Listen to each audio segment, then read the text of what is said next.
Hey everybody, how you doing? It's Sean from Retaliation Resale. And I have not done a video about what I sold on eBay for a couple of weeks. So I wanted to go ahead and do one today. I'm going to combine it. So I'm going to do 2 weeks worth of sales and listings together instead of just doing one. So this is going to be from the period of December 7th through the 13th from that week. And then December 14th through the 20th. So I go from Saturday through Friday. So please like, subscribe, trying to get up to 100 members. If you like my content, please leave a comment, like the channel, and subscribe so you don't miss a video. So let's get into it. First thing I sold is, I mentioned this a few issues back. I sold the U.S. Army World War II pictorial record. It's a series of 3 green books. It's a 3-volume set, and I sold that for $65. That's what I listed it for. Received the funds. My share of that was $52.42. This one was really interesting because I didn't think there would be a problem with this, but I mailed it out on the 10th, and here we are on the 23rd, and it just arrived. And the buyer emailed me on Thursday and said, hey, I haven't received this yet. What's going on? I see that it was shipped out. Is it lost in the mail? And I responded to him and I said, hey, I sent out 2 other packages that same day. They were going to Wisconsin and Chicago, and they're due to arrive tomorrow. So it looks like you're probably 2 days behind. Okay, didn't think much of it. Less than 4 hours later, he's filed a claim with eBay saying he never got his package. Okay, that's fine. That's understandable. What that does, though, as far as eBay is concerned, is it freezes my funds. And also, I had a couple of other shipments that went out. And normally what happens is you purchase the shipping, and eBay will pull that. And they'll pull it from your account. And then when the funds come in, they subtract it from your sales, and you get what's left, which is typical. Well, what they did this time is they wouldn't do that. Since somebody else complained about shipping, they charged my credit card for 2 other sales that went through for the shipping. So I had to pay for shipping up front, which sort of sucks, especially since I told the buyer, hey, just wait a couple of days, and I think it'll show up. Lo and behold, on Saturday it arrived in Atlanta, and I sent him another message saying, hey, looks like you'll get this by Tuesday. And today is Monday, and I show that it's out for delivery. So he should get it any day. I got a message from eBay saying, hey, if we don't hear from him within 24 hours, then we're going to go ahead and, assume everything's okay and release your funds.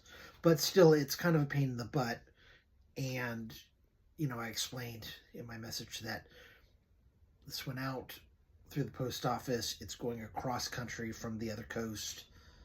Everything takes longer around Christmas time. That's just kind of how it is. And he still went ahead and filed a complaint. So nothing you can do about it. And that's just one of those things. You need to understand. You need to be prepared that this will happen. You need to have your other income streams set up. Because if you're just waiting for money from eBay, and if you're relying on that, and then something like this happens where it freezes the money from a couple of sales, you really could be hurting. And I talked about this a little bit last video. I sell books on Amazon FBA, so I have money coming in from Amazon. I have money coming in from, this little guy's trying to get on the stove, which I'm right next to, and we can't have that, even though it's off. So Eldred, you go down. Okay. He might jump back up because he's very headstrong, kind of like my grandfather, which the name fits. Anyway, Eldred, that's my grandfather. He passed away many years ago, but he lives on in the form of a spunky half Siamese cat. So anyway, so yes, income, different streams. I also sell locally on Facebook, and I have a couple of other spots as well. So don't put all your eggs in one basket. Because if something happens like this, which isn't your fault, the post office, and the guy understands, he saw that I mailed it. He can track it. I gave him the tracking number. It's provided by eBay. So you can see that the mail slip was generated, it was shipped. You can see that it went from San Bruno to San Francisco and then into the system. So he knows that I'm not lying. Something was shipped. But still, some people, they overreact or they're impatient. And that's just how it goes. So these things happen. You just have to be able to kind of roll with the punches. So that was the first thing that sold. The second thing, I sold a Christmas CD bundle. 4 CDs. John Denver, George Strait, Sarah McLachlan, and Chris Tomlin. I was asking $10. A buyer came back and said, hey, how about $7.50? Now, okay, I was thinking, it's not a whole lot. But these are Christmas CDs. They're really not going to be in demand too much after Christmas. So I made $5.04 off the sale. I said, okay, as long as I'm making at least a Lincoln, that's $5 for you that are paper money challenged, I'm okay. And basically she left me the message saying, basically I just really wanted the John Denver CD, so thank you for giving me a discount. Hey, it's fine. It's Christmas. She got all 4. C'est la vie. It's a kind of a limited time.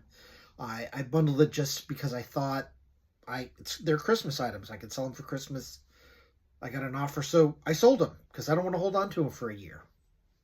All right, so that was the second sale. And then another thing this is all part of the sum through the 13th. The third item that I sold that week were 5 brand new VHS tapes. I had brand new VHS tapes. They were shrink wrapped. I think it was some TDK and Maxell tapes. Sold them for $17.77. These were some of the first things that I entered on eBay. Some of the first things that I listed. And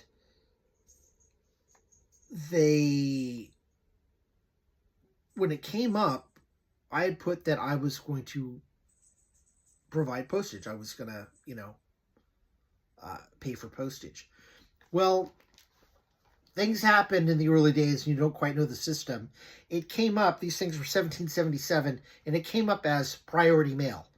And I'm like, whoa. And it was like $20. I'm like, I'm not paying $20 to send out some tapes for $17.77. And I'm not even going to be making that. So I sent them media mail for $6.80, I think. I made $12.97 minus the $6.80, so I made $6.17. Listed for $17.77. The other thing that I did, and I did this for a few things early on, is I paid the little extra for the listing fee, where eBay will put them at the top of the listing, or they'll highlight them, or whatever it is they do. That's not something that I do anymore. I'm not a big fan of it. These were listed at least a year and a half ago, and it took that long to sell. I think the price was fair compared to other items. So, I paid almost $2 for nothing. So, as far as that goes, I was like, yeah, I'll never do that again. It reminded me, hey, I got to go back, make sure my shipping is right. But this is another thing that can go wrong. I learned by trial and error. Does it pay to, pay a little extra to eBay? I don't think so. Other people might be like, oh, you've got to do it. Maybe it depends on what you sell. But for me, selling mostly books and, assorted media, not really worth it. So you live and learn. It's another lesson. So there you have it. And then this last week, from the 14th to the 20th, sold 2 main things. I sold an American locomotive engineering book with a companion text. And so you'll see the green book. I'll show a picture of it. And that book is sold for about $30 a few times. It sells maybe once a month. Well, the other text that goes with it, is an actual text. That the green book is I believe pictures, kind of scale drawings of different locomotives and different parts of the train. So there's the diagram book and there's the textbook. I haven't seen the textbook before, so I don't know if it's rare or just not in demand. So I figured, well, I'll bundle them and we'll see what happens. I listed it for $42. The guy asked if I could send some more pictures of the other book because the one, I guess, was a little fuzzy. I did. A couple hours later, I got an offer back for $35. I took it. My share of that was $27.94. And then the last thing that sold was the Hank Zipser series. And I talked about these. I was going to list them. Henry Winkler is one of the authors. There were, I think, 14 books. And I listed them for $27.50. So I got an offer from somebody for $23. And I thought that was a little low. I looked to see kind of what some of the other stuff was selling, and I thought my price was fair. So I said, hey, look, I understand everybody wants a deal. It's around Christmas. I'll split the difference with you. I'll sell it to you for $25. Okay, well, I didn't hear anything back. So you usually have 24 hours to respond to an offer, and, you know, I didn't hear anything. It dropped off. Okay, no problem. The next day, got another offer for $24. And I'm just like, I said 25, and you're going to try and nickel and dime me for $1. Now, a lot of people would have been like, hey, man, you know, take the sale. It doesn't matter. But, you know, I'd already said, hey, I'll split the difference with you for 25. And then they come back, and they want to split the difference again. And I'm like, no. So I just declined it.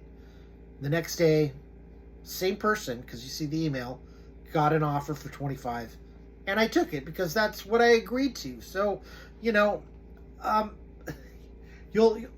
talk about another example about something else that I listed coming up. But I understand everybody wants a deal, but fair is fair. There, you know, no crackhead prices here. I'm not a crack addict. I don't need the money for, you know, whatever I can get. It's fair is fair. I can give a deal, but I'm not giving a steal. Okay? If you know what I mean. And I think we've all, if you've been selling on eBay long enough, you kind of understand that. So, so let's talk about some other stuff that I listed. And let's see it. Got my stack here. Got a few things of interest. Got a couple of CD-ROMs. Mini Golf 2 and World Cup Golf. CD-ROMs. A few sales of this one. Haven't really seen this Mini Golf. So I combined them. $10. Hopefully it sells. I think it's a fair price. I'll make like $7.50. That's great. I think I'll get an offer for those. This book surprised the hell out of me. The Brave Little Toaster. This book is selling for like $125. Evidently, there's this is original hardcover. I think Disney might have picked it up. I think there's a couple of videos on this. There's Brave Little Toaster. I think there's one about Brave Little Toaster goes to Mars or something. There's a different cover, the paperback, but this is a first edition hardback. And I was excited when I scanned the ISBN, and I was thinking about selling it on Amazon, but it does better for more money on eBay. But then I opened it up and I was like, oh no, there's this yellow line, and then on the back, and I was like, oh, you know, something happened. Maybe it got exposed to light or something. I'm not sure. And I was bummed until I looked at all the other books for sale on eBay. They all have the same yellow discoloration. So this is something that just happens with the book, maybe from the glue or however it was processed. So I thought that it was going to lower the value substantially. And I realized, oh, they all have that. So I was like, yay! So this is listed for $115, and we'll see what happens. You know, I might go down to 105, 100, but this book, I think, will do well. It'll have some good sales. So we saw all ends of the spectrum. We saw the 2 CD-ROM games for $10. This book for $115. Got some other VHS tapes. I've got these for free. Street Smarts, all about motorcycles. 3 volumes. VHS tapes, $10. More than fair. I think that's a fine price. We've got Fortitude, Dan Crenshaw. This book is signed. Listed it for $16. Thought that would be a good sale. Let's see. I've got a bouncing act.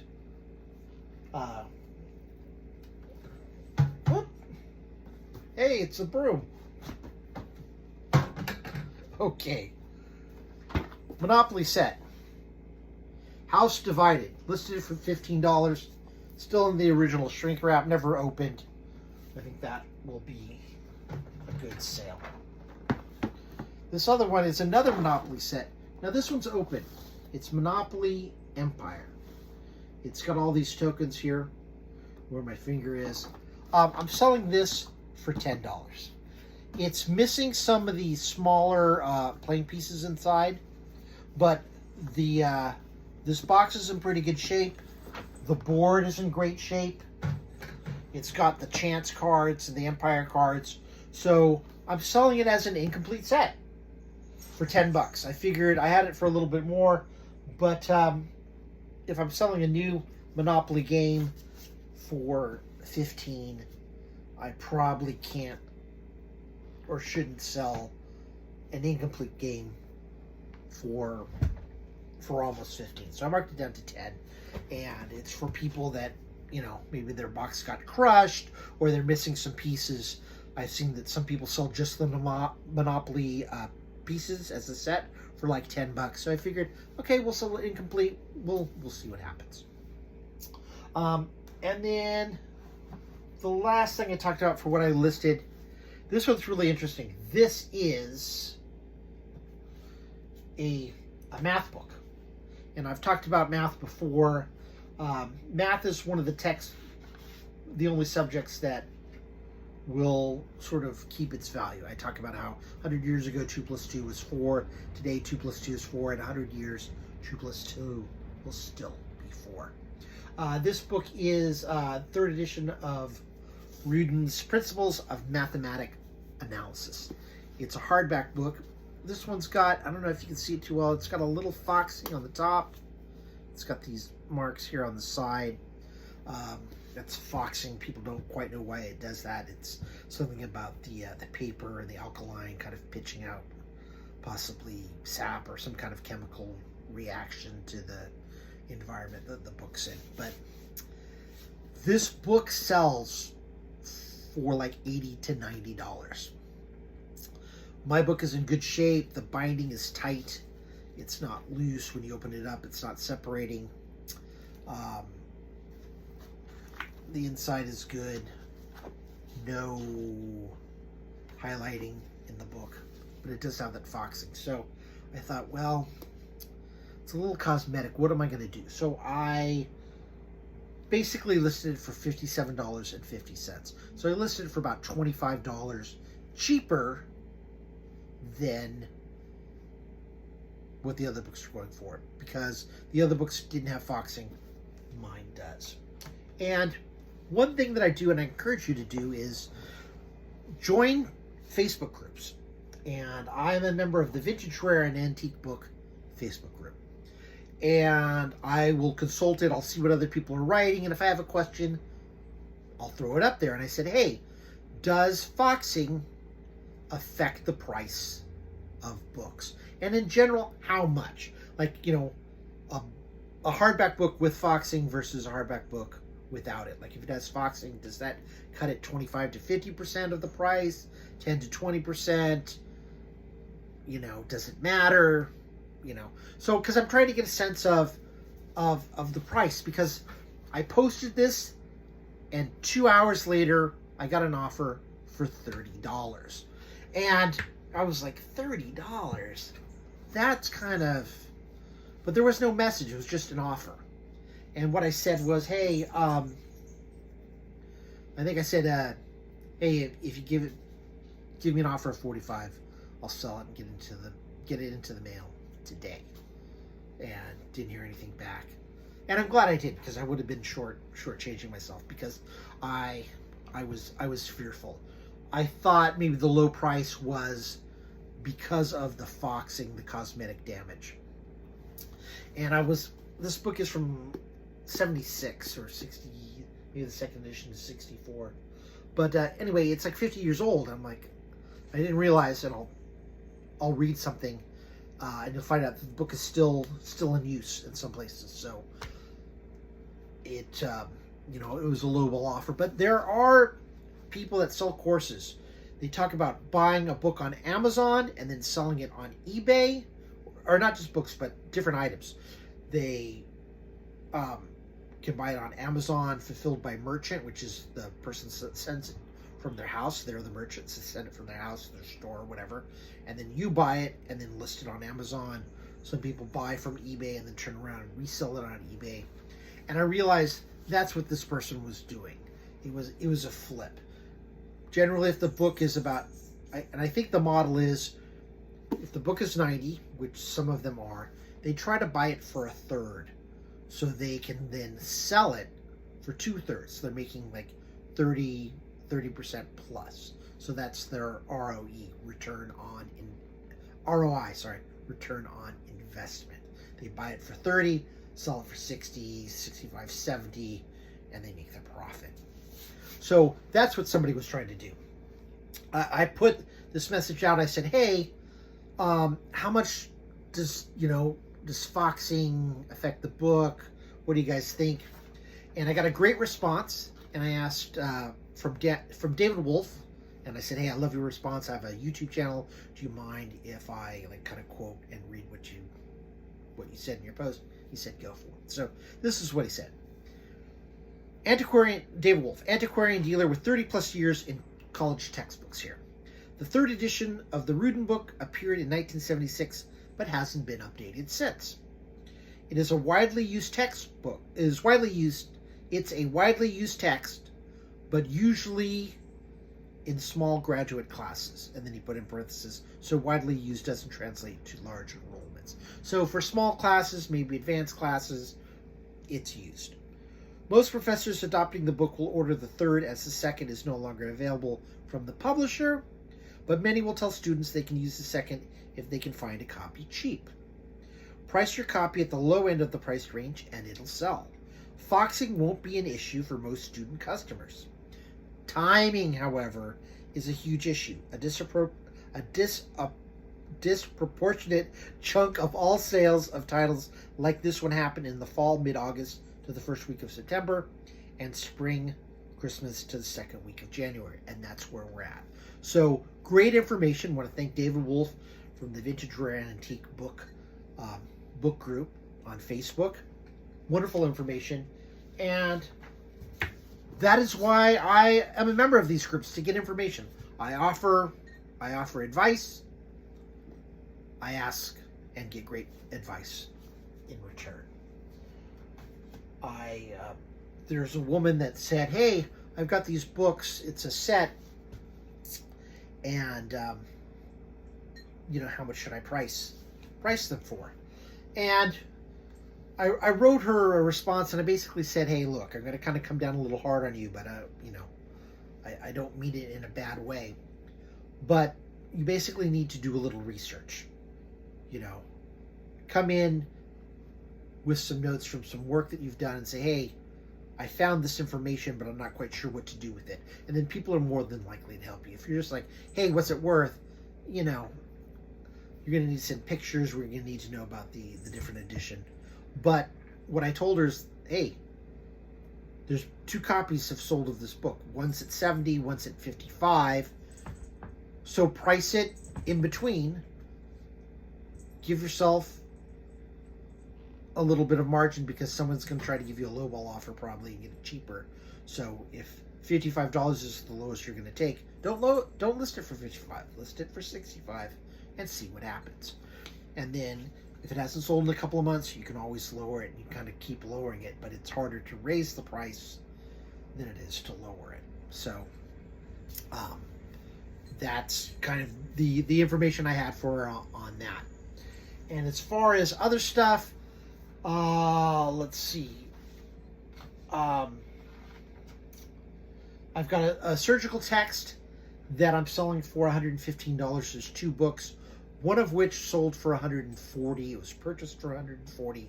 I'm combining these 2 because it doesn't have a lot of sales. I think it sells like 1 every 6 months or so. So we'll see what happens with that, but I've got the books. I sold 5 of them that had a lot of highlighting for $55. These 2 books are much thicker, so we'll see what happens.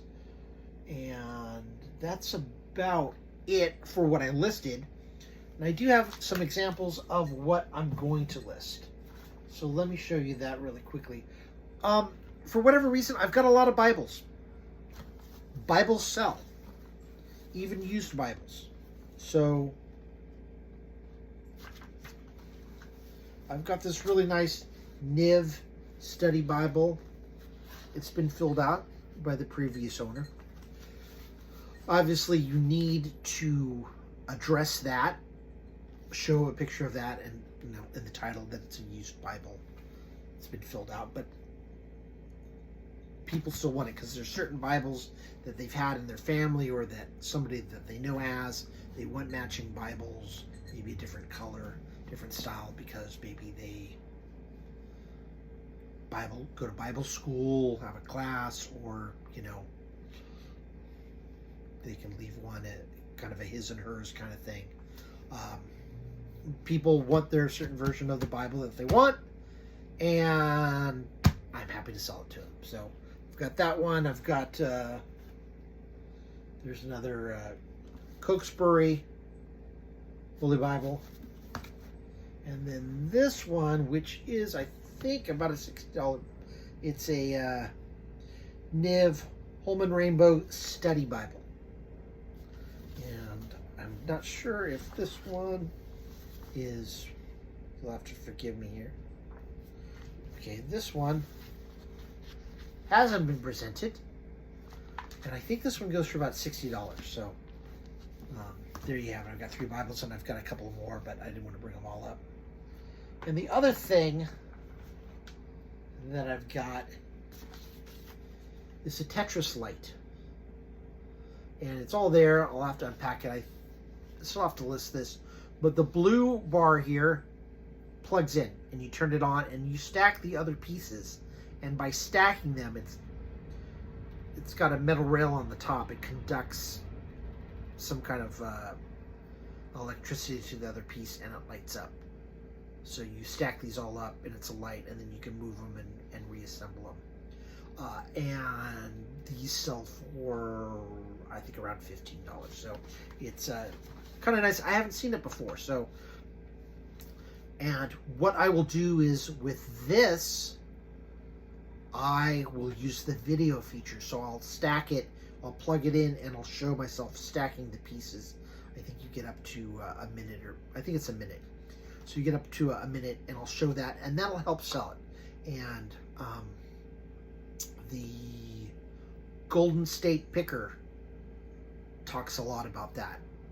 He's down in San Jose, and he talks a lot about using the video feature, and it helps sell items.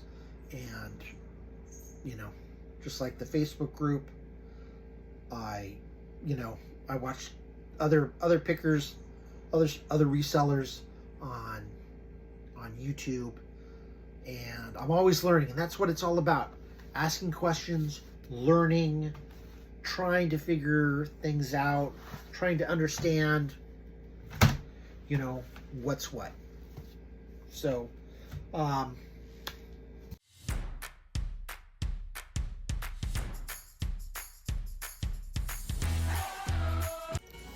that note, I think I'm going to end it just under the 30-minute mark. Everybody, please have a very Merry Christmas. Have a safe New Year's. Enjoy yourself. Learn. Spend some time with family, though. try to get along, try to avoid the idiots, and have a good time. And remember, it's all about family and love and being kind to one another. On that note, we'll see you next time.